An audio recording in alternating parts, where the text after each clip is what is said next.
हटाओ मुहिम तो प्रशासन समय से समय चलाता रहता है, लेकिन इसमें लोगों की खुद की जिम्मेदारी और खुद की भागीदारी का भी हम पूरा सहयोग करते हैं, क्योंकि उनके सहयोग के बिना ये कोई भी किसी भी प्रकार की जो भी मुहिम या फिर कोई स्कीम चलती है सरकार की, वो सफल नहीं हो पाती है। इसमें भी जैसा आप देखेंगे, जैसे ही 2-4 दिन ठीक रहता है, उसके बाद फिर से हो जाता है, फिर से प्रशासन को जाके करना पड़ता है। तो इसमें मेरी सभी आम जनता जो है हमीरपुर की, उनसे भी और दुकानदार भाइयों से भी ये अपील रहेगी कि वो अपना सामान इस तरीके से ना रखें कि आम जनता को उसमें परेशानी हो, फिर प्रशासन जाके कुछ कार्रवाई करे तो उन लोगों को भी उसमें परेशानी ही झेलनी पड़ती है। काफ़ी लोगों का सामान ख़राब हो जाता है उसमें, अगर वो डिग्रेडेबल टाइप सामान होता है तो इस तरीके से उन लोगों को भी परेशानी है, आम जनता को भी परेशानी है, और प्रशासन का तो खैर उनको तो परेशानी बनती ही है अगर उन्हें इस टाइप के जाके काम करना पड़ता है। इसलिए मेरी उन लोगों से पूरी अपील रहेगी कि वो हमारा सहयोग करें, और अगर वो नहीं मानते हैं ये सब बातें तो फिर से इस टाइप की ड्राइव चलाई जाएगी एनक्रोचमेंट हटाने के लिए, और उनका सामान जो भी सरकारी ज़मीन पे या सरकारी नालियों पे पाया जाएगा उसे उठा लिया जाएगा, और जो भी उसका फाइन बनता है वो उनसे वसूल किया जाएगा। आज नगर परिषद हमीरपुर में नॉमिनेटेड सदस्यों के शपथ ग्रहण समारोह था। मैं भी उसमें एक मेंबर के तौर पर मैंने शपथ ली है। मैं धन्यवाद करता हूँ हिमाचल प्रदेश के मुख्यमंत्री राजा वीरभद्र सिंह जी का, हमारे प्रदेश अध्यक्ष सुखविंदर सिंह सुक्खू जी का, इंद्रदत्त लखनपाल जी का, और हमारे यहाँ के डायनामिक लीडर हमारे कुलदीप सिंह पठानिया जी का, जिन्होंने मेरे में एक देखा कि मैं काम कर सकता हूँ और मेरे पे अपना हाथ रखा। इसके लिए मैं इन सब का बहुत धन्यवाद करता हूँ। यहाँ तक मनोनीत सदस्य के रूप में काम का प्रश्न है तो पूरे हमीरपुर शहर के जो भी काम मेरे पास लाए जाएंगे, जो भी काम होगा लोगों का, उसको मैं अब उनकी अपेक्षाओं के ऊपर खरा उतरने की कोशिश करूँगा। सबसे पहले तो मैं नगर परिषद का सदस्य मनोनीत करने पर हिमाचल के मुख्यमंत्री श्री वीरभद्र सिंह जी का धन्यवाद करता हूं। उसके साथ ही CPS लखनपाल जी का, जितेंद्र राणा जी का, कुलदीप ठाणी जी का और पार्टी के अध्यक्ष सुखविंदर सिंह सुक्खू जी का धन्यवाद करता हूं। मैं एज ए पार्षद पहली बार आया, तो जो भी नगर परिषद के कार्य होंगे वो बखूबी किए जाएंगे और ठीक समय पर किए जाएंगे। पहले प्रदेश के मुख्यमंत्री राजा वीरभद्र सिंह जी, इंद्रदत्त लखनपाल जी, जितेंद्र राणा जी और कांगड़ा बैंक के वाइस चेयरमैन श्री कुलदीप सिंह पठानिया का धन्यवाद करता हूं कि इन लोगों ने हमें नगर परिषद में मनोनीत करने के लिए आशीर्वाद दिया। बाकी हमारे जो 11 वार्ड की समस्या होंगी, जो भी हमारे ध्यान में आएंगी, उनको हम पूरा करने का प्रयत्न करेंगे। नगर परिषद में जो आज मनोनीत सदस्यों की शपथ समारोह था, उसके लिए प्रदेश सरकार की तरफ से श्री राजेश माना जी, खुशहाल जबोता जी और अश्विनी शर्मा एडवोकेट जी जो मनोनीत किए हैं, वो माननीय मुख्यमंत्री जी के, सुखविंदर सुक्खू जी के, मंत्री श्री सुरेश शर्मा जी के, और अभी जो कांग्रेस के यहाँ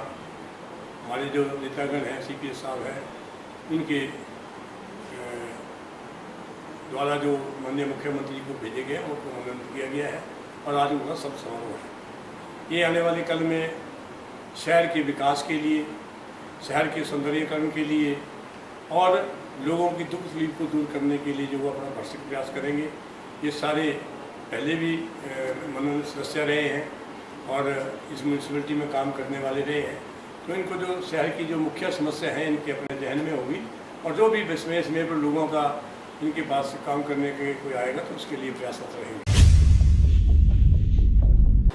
केंद्र सरकार की मदद से हिमाचल के जो 10 टाउन हैं उनमें सभी में एक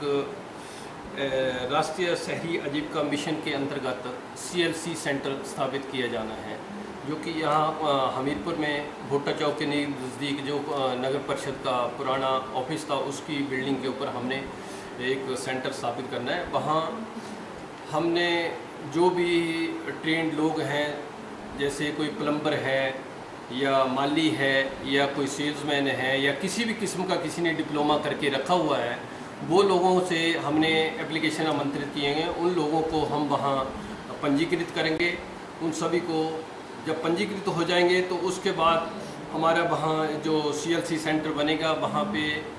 जो शहर के जितने भी लोग होंगे जिनको ज़रूरत होगी, जिस आदमी की चाहे प्लम्बर की, माली की या धोबी की या किसी किस्म की ज़रूरत होगी, तो वो एक फ़ोन करके, जो कि एक टोल फ्री नंबर होगा, सभी उस नंबर पे कर सकते हैं और लोगों को उस फ़ोन के माध्यम से जो है एक छोटे काम के लिए भी सुविधा उपलब्ध कराई जा सकती है। इस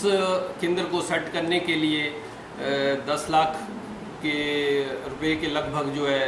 सेंटर को चलाने के लिए आर्थिक सहायता हमें सेंट्रल गवर्नमेंट की तरफ से मिल रही है, जिसमें कि कंप्यूटर रखा जाएगा, कुछ लोग रखे जाएंगे जो लोगों के फैसिलिटेशन के लिए काम करेंगे, जो लोगों का पंजीकरण करेंगे और शहर में लोगों को सेवाएं देंगे। इससे शहर के लिए बहुत ही लोगों को काम करने में, लोगों को कार्य करवाने में बहुत सहायता मिलेगी। डोर टू डोर गार्बेज जो का हमने टेंडर प्लॉट किए थे, उसमें हमने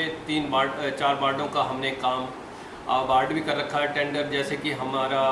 नगर परिषद की हाउस में गत जो बैठक हुई थी, उसके अनुसार ये रेजोल्यूशन हुआ था कि 4 वार्डों के लिए डोर टू डोर का कार्य शुरू किया जाए। तो हमने इसके टेंडर प्लॉट कर दिए थे, जिसमें 3 जो ठेकेदार थे उन्होंने पार्टिसिपेट किया, जिसमें से एक कंपनी जो सफल रही उसको हमने कार्य भी आवंटित कर दिया, पर अभी तक वो काम पे नहीं आ रहा है। तो उसको हमने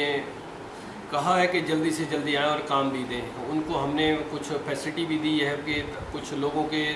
जो दरें हैं डोर टू डोर का, उसको 60 रुपये हर घर से लेना का निश्चित किया है। दुकानदार, छोटे हलवाई वगैरह जो है, इनसे 100 रुपये प्रति माह, और जैसे कि जूस वाले हैं 100 रुपये, होटल वाले हैं 150 रुपये। इस प्रकार अलग अलग से 5-6 हिस्सों में हमने दरें निश्चित की हुई हैं। अब कॉन्ट्रैक्टर अभी तक हमारा आया नहीं, एक्चुअली वो मैनेज करने के लिए गया हुआ कि जैसे स्टाफ उसको उपलब्ध हो जाएगा तो इमीडिएट उसके बाद वो कार्य शुरू कर देगा। नगर परिषद के जो IHSDP के अंतर्गत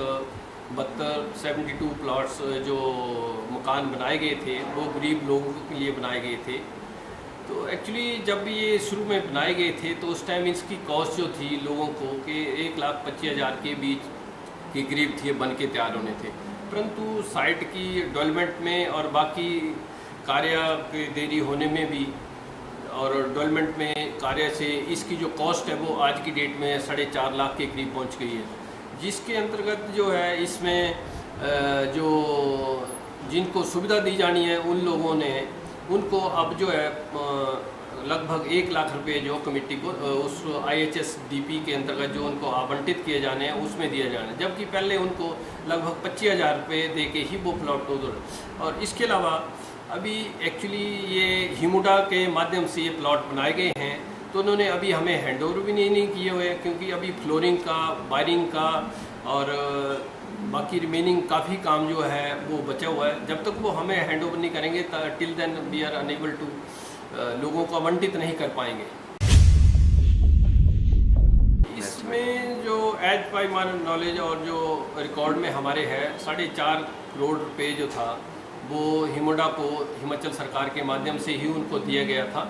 तो उसके बाद अभी क्या कॉस्ट आई वो हमें उन्होंने बताया नहीं, वैसे हमें उनसे पत्राचार भी किया, जैसे आएगा तो इसको बता पाएंगे।